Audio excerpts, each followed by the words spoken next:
Rebecca Riles, and I am the chair of the Women's Giving Circle.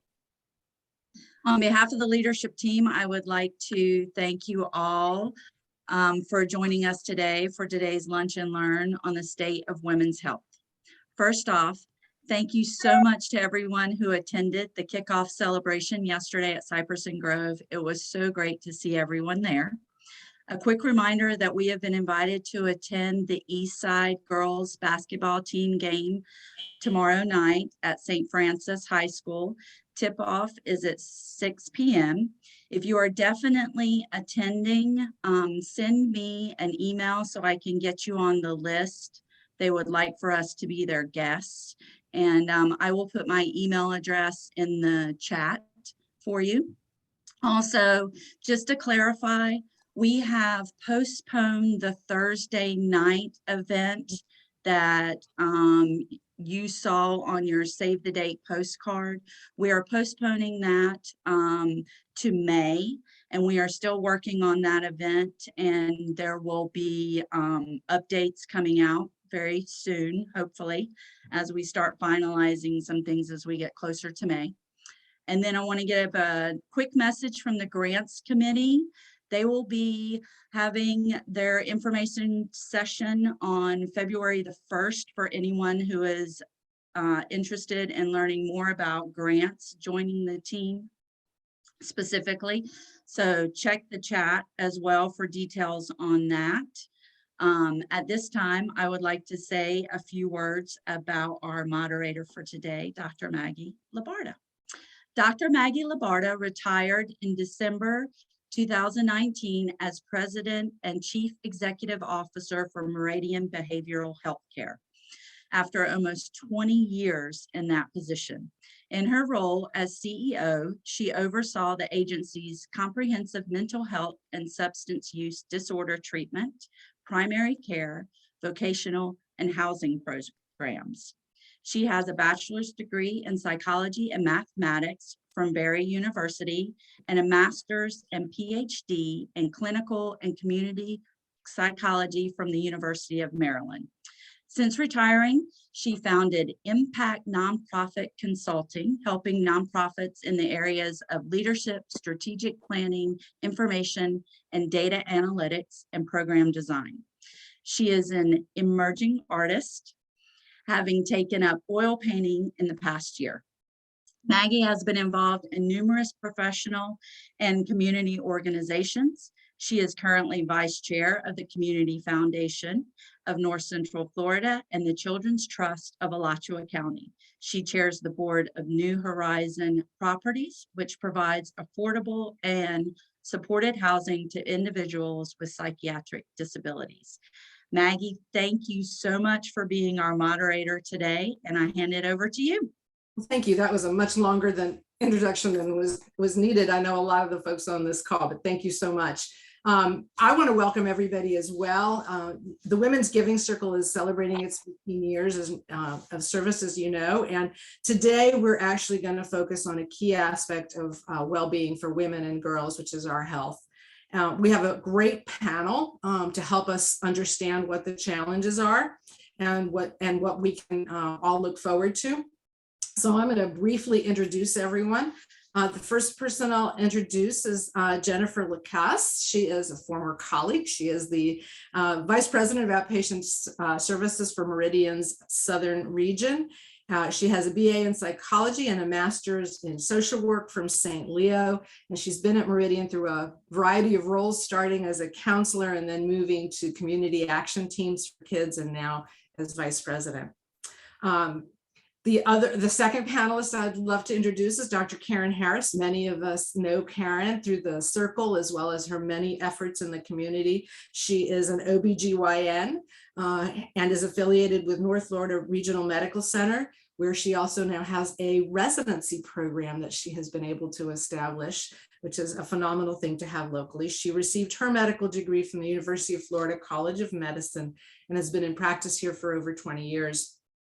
And last but certainly not least, Michelle Nall is a nurse practitioner, and she's been at the UF Mobile Outreach Clinic for 6 years.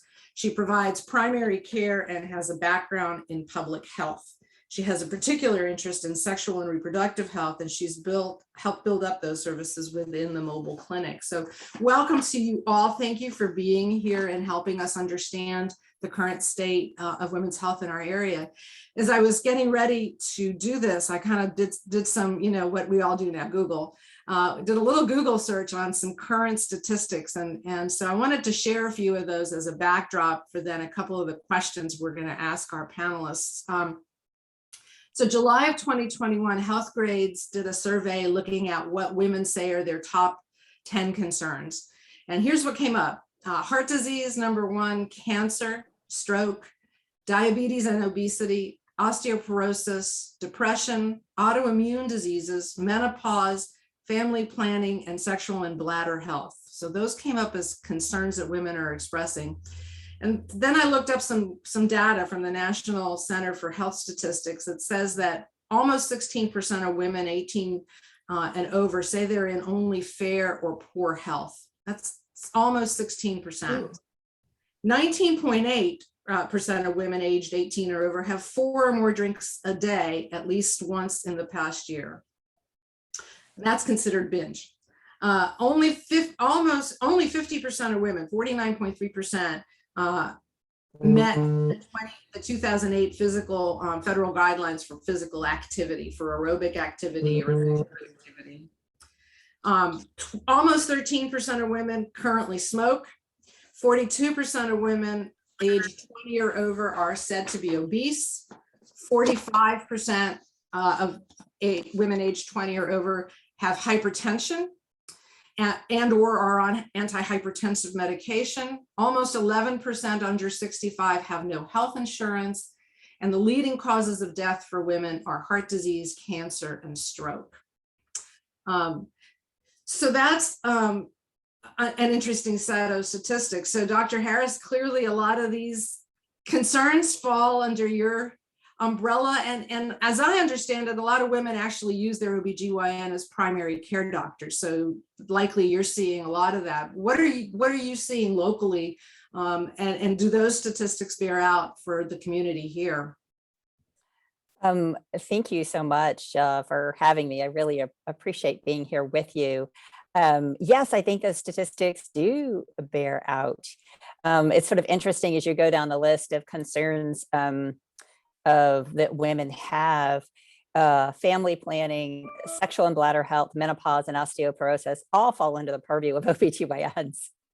So getting in those screening exams or a well woman exam with an OBGYN can be critically important. I joke with women, the pap smears are only every 3 to 5 years now. We're more than a cervix. So people say, oh, I don't need to come in. Like, yes, you do. Because we, talking about all the other issues, I do think that COVID had a big impact in the last couple of years because, fewer women are coming in for just screening exams and well woman exams. The appropriate of coming in together, people have been worried, especially before we had vaccinations and boosters.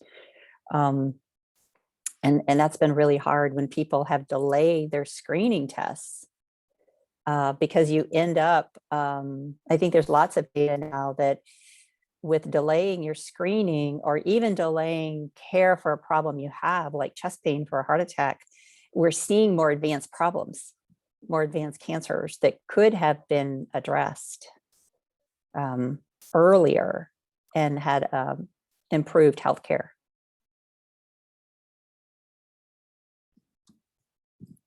Mute myself. That's really, those are frightening. I know I had a hysterectomy earlier in the year and I had to struggle with the fact that I might have been postponed.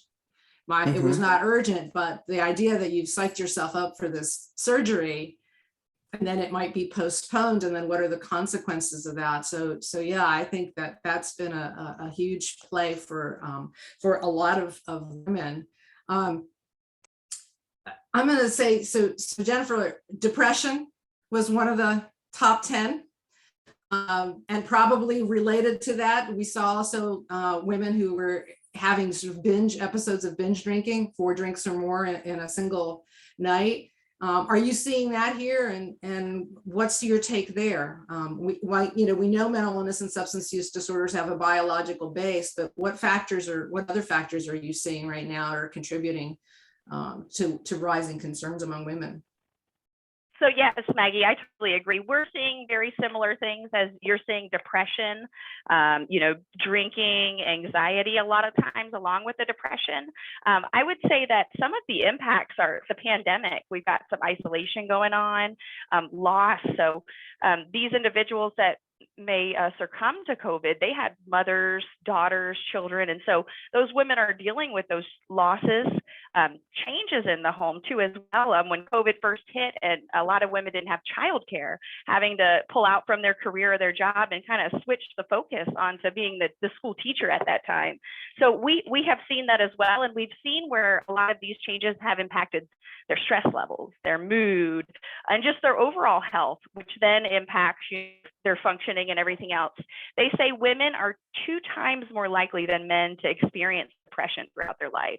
So, and it's different a lot of times with women when compared to men, where with women, we have specific, you may have or postpartum depression, there's premenopausal depression, there's prenatal depression. So there's so many different types of depression as well, due to these large life changes that these women are, experiencing, having children, bodies changing as we go through the years. So we are seeing very similar things when it comes to the depression. We saw a decrease in people getting help at the beginning of the pandemic. We saw some hesitancy due to not having vaccines, not wanting to come into our facilities due to being scared that there could be an exposure. So what we did was we expanded our mental health services through telehealth.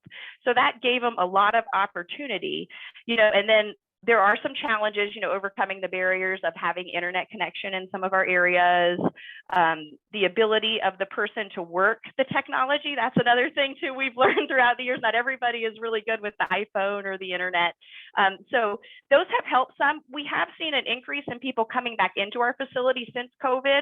I'm hoping the new variant that is going around we're not going to see that decrease again.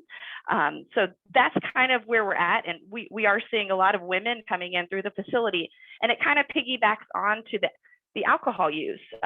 So, alcohol is so easily accessible. It's normalized, I'll have a drink tonight. I'm a little stressed, not a big deal. And then it turns into, every night we're having a drink or multiple drinks a night. So self-medication is another one of the big things that we see with alcohol use. They're dealing with trauma or depression or anxiety, and they're trying to get away from those feelings. So when they drink, they don't seem to feel them as much. So they feel like it's a little bit better. Trauma, we're seeing a lot of trauma too in women coming out about, sexual abuse, maybe neglect.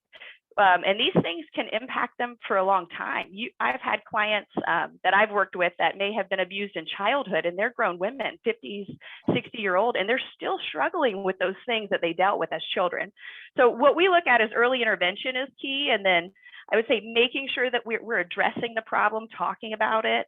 And that I would say is kind of a new hot thing, is reducing the stigma. Everybody, the Me Too movement, I understand people are going through depression and different things. So we see that a lot. We see that more people are willing to come forward and say, hey, I want to work with you. I have an issue and I need to take care of it, as opposed to before when maybe it was taboo to go to a therapist.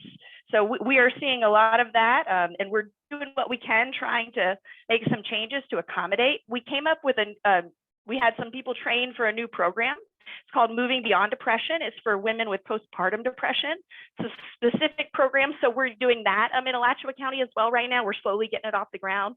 So we are looking too to see if we can train our staff to target some of these areas that we're seeing within the population. Thank you. So Michelle, one of the things that I'm sure the mobile clinic addresses is, it was designed to try and address health disparities in our community, or access and other issues. And I read a startling article in The Guardian just a couple of weeks ago that just really shocked me, honestly. They were saying that, and it was data from the UK, but that women whose surgery was performed by a male surgeon have a 32% higher mortality rate. and that generally women have a 15.6% more adverse events post-surgery if their surgeon was a male. And I thought, holy moly, on top of all the other things that we're already seeing, some of them that Jennifer highlighted and Karen did in terms of OBGYN care, that was really just startling. And so we also know, of course, that race and ethnicity and poverty all have create barriers. So what are you seeing locally, and what role do you see all these intersectionalities playing? Yeah, thank you so much for that question, Dr. Labarda. I first just want to echo what the other panelists have said. You know, my clinic, we are the primary care provider for about 2,000 patients locally who don't have health insurance and who experience any range of social determinants of health, which are the sort of ostensible non-medical aspects of a person's life that may affect their health. So this being things like lack of transportation or of healthy food or financial struggles, et cetera. And so I'm seeing a lot of what Jennifer and Dr. Harris have described. One thing that I find I had been hearing even for years before the pandemic, are patients showing up at my clinic and saying, you know, this is my first pap smear in a decade. I'm always caring for other people and I never have time to care for myself. I see this so often with women, really, you know, regardless of socioeconomic status. And I think that the pandemic really compounded that problem, because we know from national studies that women are really bearing a lot of the responsibility for additional child rearing and kind of household operations and childcare when schools have been closed and things like that. So I think that all of these kind of sort of abstract things that were existing before the pandemic have only been, I think, more overt in the last couple of years. Now, regarding this study, this is absolutely fascinating. And I'm really glad that you brought it up. I want to give just a brief background on the study you mentioned, because I think it really deserves a deeper dive, and it could probably be a whole conversation in and of itself. But this study looked at 1.3 million patients. It was done over 12 years in Canada. It was a really robust and thoughtfully analyzed study. It was published last month in JAMA Surgery. And what it looked at was sex discordance between the surgeon and the patient for 21 common surgeries that both men and women could have. So they excluded, OBGYN surgeries. Sex discordance was referring to the biological sex of the surgeon and that of the patient being different. And of course, they adjusted for a lot of confounding variables, but what they found was really remarkable. So in this population of 1.2 million people, there was really consistent evidence that adverse post-operative outcomes, and this was defined as death, readmission to the hospital, or complications in the 30 days following surgery, were significantly more common when the sex of the surgeon and the sex of the patient were different. And this was entirely driven by that of male surgeon and female patients, because the inverse actually had some improved outcomes. So we know actually from studies in the primary care setting and in hospital medicine as well, that similar findings have been demonstrated, that sex or gender discordance may adversely affect the clinician-patient relationship. And this happens in a particularly negative manner for female patients and male clinicians. And this, again, it warrants a lot more inquiry, but I would like to tie it into your question about intersectionality. I think there's really, appropriate questions to ask here about communication techniques that may differ between the genders. Is there some kind of abstract thing about the way that female patients are cared for by male surgeons that we're not really measuring? Are there sociocultural factors? Is unconscious bias at play? Are there communication styles that contribute meaningfully to these differences? We have also some good data that demonstrates that racial and ethnic discordance between patients is sometimes also leads to worse outcomes. But something that's, I think, so as not to feel that, that all hope is lost here, I think not only is there really wonderful work being done in the field of intersectionality, but there's also some evidence that physicians who are trained in and become skilled in the use of patient-centered communication can actually mitigate some of these differences. So it's not to say that, that all hope is lost. I think this study was really interesting in that it defined a problem that I think largely none of us probably knew existed. And it defined it really, really well. And it's giving us all kind of a lot to think about moving forward in terms of like peeling apart the layers of what led to this. But I think there's a lot also to be optimistic about related to this. You know, when you asked about intersectional or intersectionality, just briefly, I want to kind of define what that is. So this is the awareness that a marginalized population faces multiple oppressions that may compound one another. So, you know, we probably have all heard about that Black women in the United States face maternal death rates that are 3 times the rate of that in white women. So when we think about this Canadian study of sex discordance in surgeons, we have to, it begs the question, you know, how much worse is this problem for women who are also minorities, for women who are also sexual or gender minorities, for women who are also, you know, differ markedly from their provider in the field of socioeconomic status or educational status, et cetera. So again, I think there's a lot to consider there. And I think that this plays out, you know, not only in this kind of like broader national study, but it plays out locally. There's a report that came out in 2018, and I'm going to post a lot of the things I'm talking about in our chat if anyone wants to read into it more. But in 2018, there was a published report in Alachua County regarding racial disparities among health and many economic factors. And what it found was that across many sectors in our own community, housing, quality education, transportation, income, various health measures, our minority neighbors locally face large disparities when compared with non-Hispanic white residents of Alachua County. And although this was a couple years old, at least I think in my day-to-day job, I see that it's still playing out. One striking finding showed that the median income of Black Alachua County residents is about half of that of white non-Hispanic residents. And again, collectively, these measures are called the social determinants of health. These are the sort of non-medical aspects that influence a person's health to a really great extent. And these are something that my own clinic screens all of our patients for. So part of the intake process at the mobile outreach clinic involves not only asking about you know, a person's medical history, sort of the usual questions you would ask, but we do a nationally validated social determinants of health screening tool where we ask about a lot of these things so that we better understand all of these things going on in a person's life at home that absolutely has everything to do with perhaps the diabetes that I'm seeing them for, or the reproductive health concern that I'm seeing them for. I want to also just mention, you know, the mobile outreach clinic is part of a really robust, what I consider to be a really robust safety net system here in Alachua County.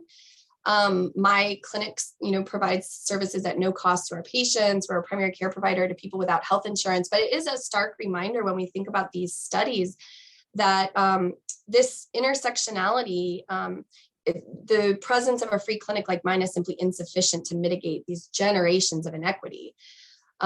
It's insufficient, but it is part of working toward a solution. I think that's a great place to ask a little bit of a follow-up question for each of you. I know, you know, at Meridian, when I was still there, we saw very clearly that we had a lot of psychiatric patients who had absolutely no access to primary care, ending up having to start our own primary care clinic. Because people with complex psychiatric problems often don't know how to access, aren't comfortable accessing a traditional primary care setting. So you know, and I also know, Dr. Harris, that you and I spoke years ago about your how many opioid addicted pregnant women and women coming into your clinic you were seeing, and that's its own kind of you know, intersectionality. You said we're not just a cervix. Well, you know, Jennifer will tell you we're not just a head, and you see it all. So I think if each of you could maybe talk a little bit about how those other problems play a role in what you do, and maybe Karen, can you start us off? Sure. I mean, I really agree that this concept of the social determinants of health are critical to health. When I was doing my MPH program, pretty startling figure that 70% of health is the social determinants of health and only 30% is health care. So pretty startling when you think about poverty, your race, your insurance status, who's the gatekeeper in your family. I love this concept of, as you're talking about making medical decisions with patients, are they even the one who makes those decisions? It's a complex circumstance as you start working with them to figure that out. But as you know, I have the residency practice where we have 70 to 80% Medicaid patients. So we constantly are trying to manage resources for them. And the figure that you give of 10 to 11% in Alachua County being uninsured and have no insurance. I mean, the mobile clinic does a very tiny piece of that, but we see an awful lot of even uninsured in our practice and try to do favorable self-pay pricing, something to get them services. Wish we had someone who could screen all the social determinants of health for us in our practice. I'd love a grant for that. To have a social worker in my practice. Don't anticipate my last question. Right. How do we manage this? Because you understand the pressures. I mean, my practice is pretty different right now, but I grew up in the garden variety, reasonably high-end private practice. It did a lot of commercially insured patients. And that just, when you are seeing physicians and nurse practitioners and midwives, it's really hard for them because their income is based on how many patients they see, right? It's not the optimal way to see patients. You have to try to spin through as many patients as you can if you want to make income. Now, interestingly, women will see fewer patients in a day than men. Did you know that? That is out there. And that is because we communicate more. And there's lots of studies that show that women physicians are better communicators than men, but that slows them down. And so they make less money. And so you end up with salary discrepancies. So how do you manage that when you look at the whole, milieu of healthcare? Interesting that the female surgeons have lower complications. Part of that is communication, but I would suggest to you that part of that is we're a group of women here, men having more chutzpah to deal with tough things and just doing it. I think if I look at all the surgeons I know, overall, sometimes they're willing to tackle things, not necessarily that they should, but they do it. So another interesting piece of communication that goes with that. From the surgery perspective, I mean, surgeons are surgeons. They have a distinct personality. Physicians are attracted and nurse practitioners are attracted to different specialties based on those personalities. Yeah. It's very fun. So I don't know if that answered your question, but it does. Yeah, it does. And it sets up the stage for the next one. But Jennifer, what are you guys seeing in terms of the social determinants? You have a heavy Medicaid population and uninsured population as well. Yeah, no, we see it a lot. I was so excited. I'm in Lake City today covering, and I went out to the front desk and I heard somebody checking in for the primary care clinic. I was like, yes, we've got, we're getting clients in, we're doing what we need to do. So that's what's really good. But we see a difference a lot. You see a lot of times of the clients that don't have the resources, they're not following up. They're in and out of treatment because they don't come back for the treatment. We have our LSF funding, which helps us a lot of times with somebody that's uninsured. We have other specialty programs we can put them in depending on their needs as well to help with that. But we see it as a problem. And then even if we can get them the mental health treatment, getting all the other treatments in there, LSF funding doesn't always work at the hospital or at the doctor. So finding a way to get it congruent all together, working together to make sure we meet their needs. We found that they need a little more attention, a little more engagement, I would say, to keep them coming, keep them, engaged in the process. I would talk a little bit about, like the female and male therapists. we've struggled having a lot of male therapists. We have some, but we have a higher female population of serving clients as we do males. We've been, we've been looking for males because we know that they're needed and it's important, but it's harder to find some of those within the agency. So that's been one of the struggles that we've slowly, I've got 3 or 4 males coming on board. So we're pretty excited once we get them together and trained, we'll have some options there. But yeah, we're seeing very similar things within the system, and it kind of comes down to resources or, how they grew up, their environment. So we get children that maybe grew up in an environment that wasn't the best for them as far as building to be a supportive citizen in society, getting education, all the things you need to be successful.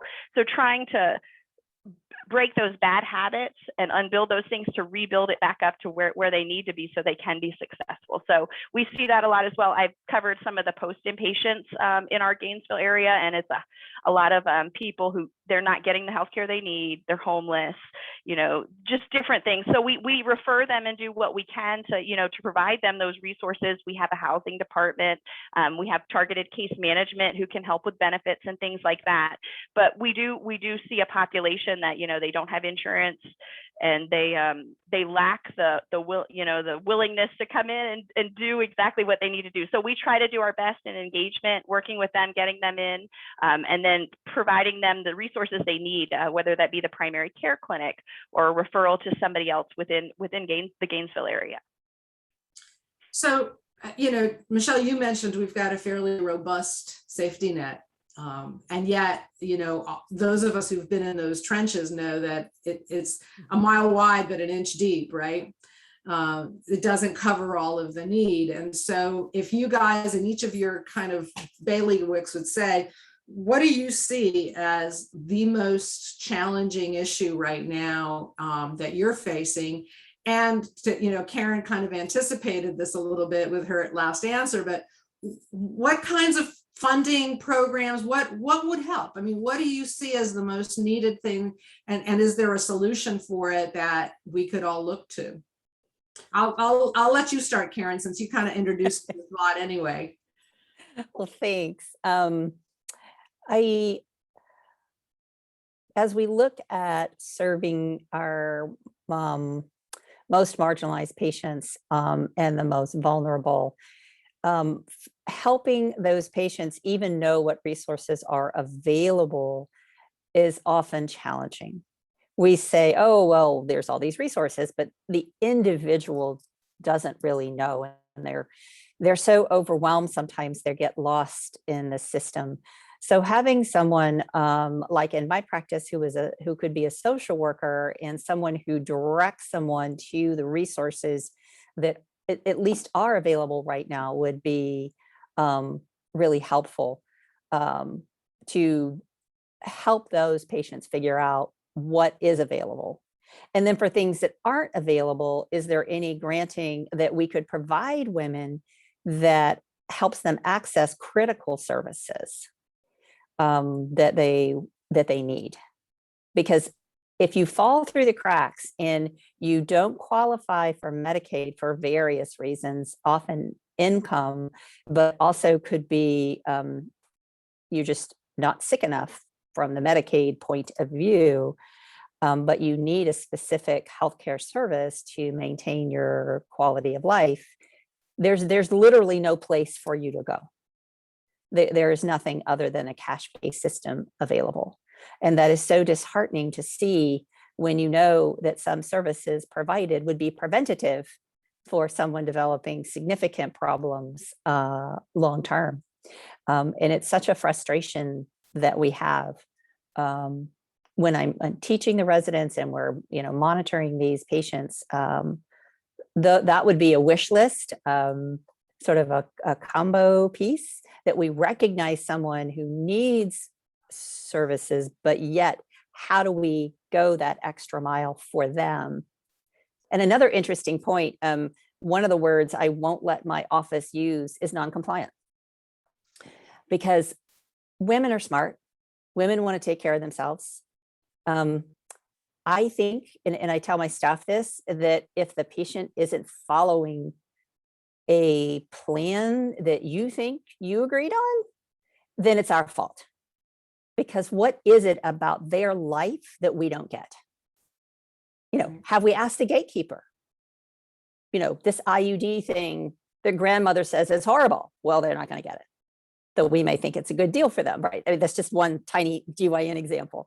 And what about their transportation? Did we not understand? They couldn't get to the pharmacy to get their medication.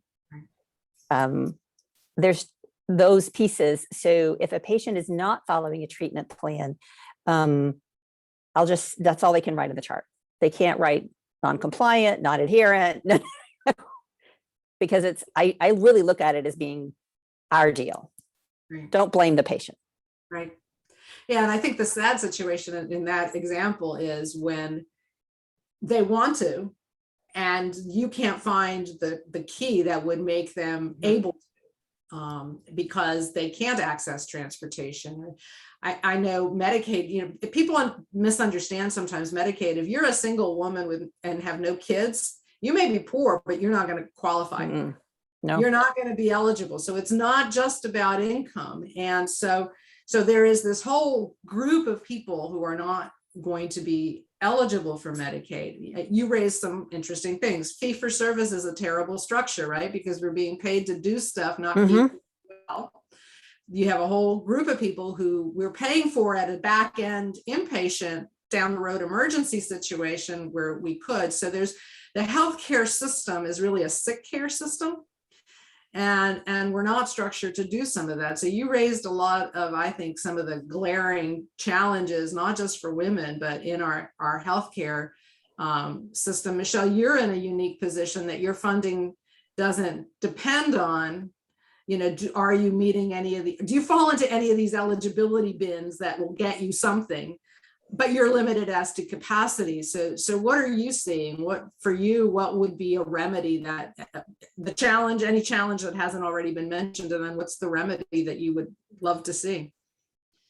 Well, I first just want to say thank you, Dr. Harris, for bringing up some really, really important points. I almost see this as a double-edged sword, and we have students that rotate with us for a 4-week primary care rotation every month. And every month I tell them, we're going to have a lot of challenges because our patients don't have health insurance. There's a lot of hoops to jump through. There are ways to get them many things they need, but there's a lot of sort of onerous processes to go through. But there are a few benefits, and those benefits are that we don't bill health insurance. That means we have the luxury of taking care of the person in front of us exactly the way that we see fit, whether that means a longer office visit or whether that means kind of getting creative, how you're going to help them achieve a particular goal. And so that flexibility is something I certainly, I don't take for granted, but I acknowledge that it comes with a huge, huge challenge for the patient. You described the healthcare system in general as being really like an illness-focused system, and it absolutely is. It's really onerous for people to get what they need, even when they have a lot of wherewithal to do so, even when they have a lot of resources. Just the process of kind of calling and navigating a visit versus an urgent visit. Maybe the urgent visit's with the doctor you don't know, or I want an IUD, but it's going to take me 3 visits to, first to tell my doctor I want it, and then they have to order it, and then I come back. So there's kind of all these things built into our system that make it really difficult for people to get what they need. All of that being said, I mean, certainly, when I leave my job at the end of the day, what I most wish for would be a more equitable system. So I would hope that my patients would have health insurance and be able to access this traditional system, even with its flaws. It at least would provide them, a full comprehensive system of care. The second thing, though, and I think more related to COVID, would be increased support, especially at my clinic, for provision of mental health. Because what I'm seeing is, and we actually asked our patients early on in the pandemic, like, what are you struggling with the most? What can we help with the most? And overwhelmingly, our patients answered mental health. I think we've all experienced this over the last couple of years, but people who used to find solace in a church group or doing something social with friends or visiting their grandmother, it just, all of these things were sort of quickly taken away with no sense of when this would be back. The other thing that we're really seeing in both the school systems and just among people with abusive situations at home is that situations of abuse and violence in the home worsened. People stuck at home, people's outlets that they may have had to get away from those types of things were taken away. I'm sure Jennifer could speak to what that looks like at Meridian, but that's been something that's had a huge effect on people's mental health. And so that was a long-winded way of saying that I think, as Dr. Harris mentioned, having like a social worker in the mobile outreach clinic would be really useful. But I think moreover, just having access to healthcare and to the health insurance system for people more broadly would be what I'm looking for the most. Jennifer, what about from the mental health side? What is the biggest challenge, and what do you guys need the most, you think, to overcome it?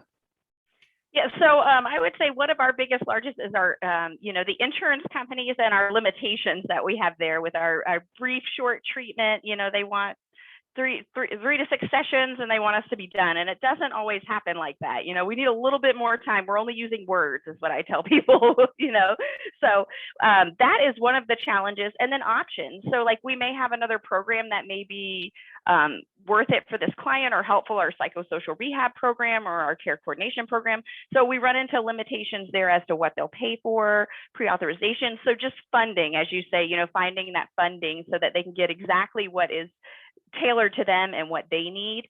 With LSF funding, we're able to catch a lot of the people and provide them treatment that don't have insurance. So that is kind of a plus. But what we run into is the other things. So they're ADLs, housing, clothing, food. And so if they don't have these things, sometimes it's very hard for them to get to the treatment, invest what they need to invest into it to get to the healing process. So those are some of the, the things. Housing is a big issue here as well. Our housing list is a pretty long wait. So that's where we run into some of our barriers is we say, yeah, there's plenty of resources, and we give them this big whole list and they call them all. And then they say, well, Catholic Charities doesn't have any money. They're not taking anybody here. So what we found is it's a holistic approach. You've got to address the person and what's going on in their life to help them mentally heal. So that is one of the things. And another thing I'll add, one of the changes we would like to see in the field is Medicare. We would like for others to be able to bill Medicare clients, our licensed mental health professionals, our marriage and family counselors. We're very limited on our Medicare clients. So you have to be a licensed clinical social worker or a psychologist, or a doctor, there's other ways too as well to bill Medicare. So it limits us. We only have a few providers that have this credentialing. So it's a little bit harder to get them in, a little bit longer wait. So that is one thing. And I know they're working on it that we would like to see change. We would like all licensed mental health providers to be able to see Medicare clients. Yeah, Medicare has the most restrictive deemed professional list when it comes to behavioral health. And it's interesting because they talk about this fact that, all these people need mental health treatment, and yet they limit the professionals that are out there that in Florida are eligible independent practitioners, and yet Medicare will not consider them for reimbursement under Medicare. So the system is very self-limiting, I think. And I think it doesn't understand well what behavioral health does. You're right, 3 to 6 sessions. And now they want half-hour sessions because they figure, they want you to just do it quickly. Well, that may work well with some people, but for the vast majority of folks with a serious condition who already also have the burden of all these other social determinants, it's a huge challenge. I want to thank you for those answers. And I think we have about 15 minutes left, which is what I had hoped for. So thank you guys. To open it up for questions from anybody, you can do them on the chat, or can they unmute, Leslie, or do they just need to submit them on the chat? They can unmute. So anyone with questions, feel free to ask or put them in chat. Oh, this is not a shy group. I know some of you. Come on. No? Well, are people wanting to just reclaim the end of their lunch hour? Maggie, I think I've got a question. Here, it's Hi, Jackie. I'm not on video, but I'm here. Here I am.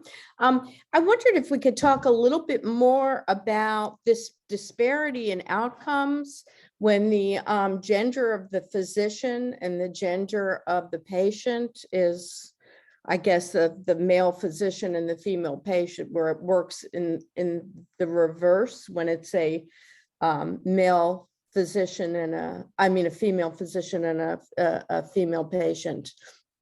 I'd like a little more detail on that if someone can speak to it. So Karen, Michelle, you both spoke to that issue. I'll let either of you go for it. Well, I can speak to it from the OBGYN perspective, that the number of patients who request a female only physician, midwife, nurse practitioner is very high. And the number, maybe it's because I'm a female, but the number of times women say to me, "Oh, I'm so glad I can talk to you, and I'm so glad you're not a guy," it is pretty high in what I see. We talk a lot about intimate subjects, when you start talking about sexual health and sexuality and painful sex and inability to have orgasms. It is often, you have to be, a pretty straightforward female to talk about that with an unrelated male, I think. And so I think just using that example as a communication piece where women might feel more comfortable with a female, and then developing that treatment plan that you both agree on. Some of those subtleties come through of, oh, I didn't get to talk about everything that I wanted to say about my hysterectomy. I didn't feel comfortable talking about the sexuality side of it because you're a guy, and that isn't a subject I'm really comfortable bringing up. So you can kind of begin to see how some of those disparities can just happen organically. And despite the fact that in addition to the fact that there are studies that show that overall, broad statement that women in the healthcare field are typically better communicators than the men. Now, there's a very, very broad statement because there are some excellent male communicators, totally fabulous men who do it terrifically. And there are ice queens for women who don't talk at all to their patients. Right. So, absolutely. And I would add too, I think that again, that there is data to suggest that the use of patient-centered communication can kind of mitigate these differences. And so absolutely, it's not to say that, just by virtue of being a man and you're going to communicate this way, or a woman vice versa. I think there are ways that we could all learn to communicate that, enhance that relationship. I had the same questions about this study, and I looked back at some other literature, and there is data that male physicians may underappreciate the severity of pain in female patients, or related to cardiac care. But on the flip side, there's some studies showing that women may underreport post-operative pain to male clinicians. So are these things at play? Probably. But what I kind of found myself thinking about was not even related to gender, but just kind of thinking of patients that I've had who perhaps they've been in the emergency department, or perhaps they've lost health insurance, but had some kind of other relationship in the clinical system. And they come to me and they say, I was supposed to do like X, Y, and Z, but I never did all these things. And all of this, information comes out about why. It's all the things we've already talked about it. I don't want to be on 3 medications. I couldn't get to the pharmacy, or it's just all of the things that kind of go into like what kept a person from their treatment plan. And I do wonder if there's just some of the assessment of this stuff, both before surgery or after surgery, that maybe has been done better by female physicians. Again, this is a huge, broad statement, and I think there are ways to mitigate it through better communication, but I just wonder if some of that is at play in these outcomes as well. So I wonder some too about just the cultural differences, right? Some cultures are not, it's not appropriate to talk about yourself a lot, right? It's important to be sort of stoic, or we've talked some about the racial disparities that are also because people make assumptions about how you view pain or mental illness, or so I think it's never any one thing. It's usually more than one thing that interrupts those outcomes and can affect those outcomes. Yeah, has anyone read the book Medical Apartheid? No. Terrific book on racism in medicine, and how from the get-go of the enslaved people in the United States, how they were viewed as having less pain, and that even and that's still present today, that they have fewer epidurals for labor, they're discounted more, they get fewer pain meds after surgery simply by race. And that is prevalent to today. So it So doesn't surprise me at all that the sexual that male female plays into that. The Sure. bias we bring forward is huge. Absolutely. And we all have that implicit bias, what, about any number of things. But I think trying to examine that and see how it plays out in your own life is kind of the only way to move forward. Right. To be aware. Yeah. And try, just keep trying. Keep trying. Keep learning, right? Keep asking questions.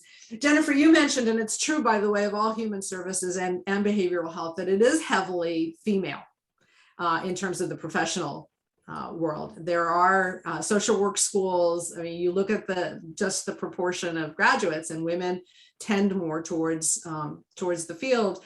So do you get a lot of requests for, I want a male therapist and I just can't get it? Or do you get a lot of, I want to talk to a woman? I remember that being an issue when I was still doing clinical work.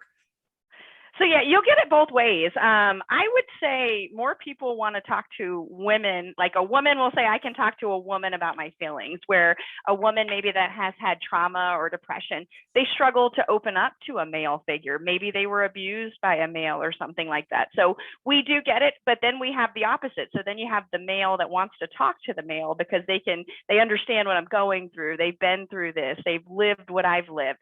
So it's kind of a 50-50. We've got 4 men coming in. So we're super excited, in Gainesville to have 4 men therapists that will be on our team.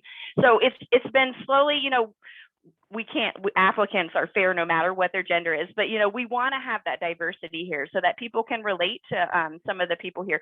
And we tell them that this may not be it may not be the right match the first time. Let us know, and we've got other therapists. So we do see it, and we see parents say, I think he needs a strong male figure to talk to him. He's a teenager. He's not listening to me. I'm his mother. He doesn't listen to women. We get that sometimes as well. There are times where I say, sure, no problem, or I'll challenge them a little bit. I'll say, well, why don't you try, Miss Mary? She is really good. She's worked with children. Give her a shot or two. And if it doesn't work, we'll try to find you a male therapist and get you matched up. And then location. So we run into a little bit of that because even having one, we may not have one in Live Oak, or we may not have a male in Lake City, or different areas, or in our Trenton location. So trying to find it and match everybody up where it works well. But we do get preferences here or there saying, I would prefer this, or I would prefer that, or I don't want to talk to a person with a different gender. I've even seen it with race as well, where they say, this person may not be the same race as me. They don't understand. So, and depending on the situation, we may try to talk it out and challenge a little bit so that we can help, guide them and teach them. Or if we really think it's just a volatile situation, we would then try to place them with somebody that they feel is more fit for their treatment. So I think anytime I've had doctors, I'm old enough now to have had more than a few over the years as people change communities. And I do think personality, gender, rate, all of those things play into, at the end of the day, how comfortable you feel with a provider and whose lived experience perhaps, or openness to your lived experience fits the best. Do we have any other questions from anybody out there? Issues that you'd like to chime in on? If not, we're coming right up on 12:55, and people probably could use a few minutes to transition between this webinar and lunch. I want to thank everybody who came, and I know Erica does as well. And thank our 3 panelists, Michelle, Jennifer, and Karen. Thank you so much for taking the time. It's had a lot of great information. I'm sure we've all learned a lot. So thank you, guys. Pleasure to be with you today. Thank you. Thank you. All right. I think we're done. Bye. Take care, everyone. Bye.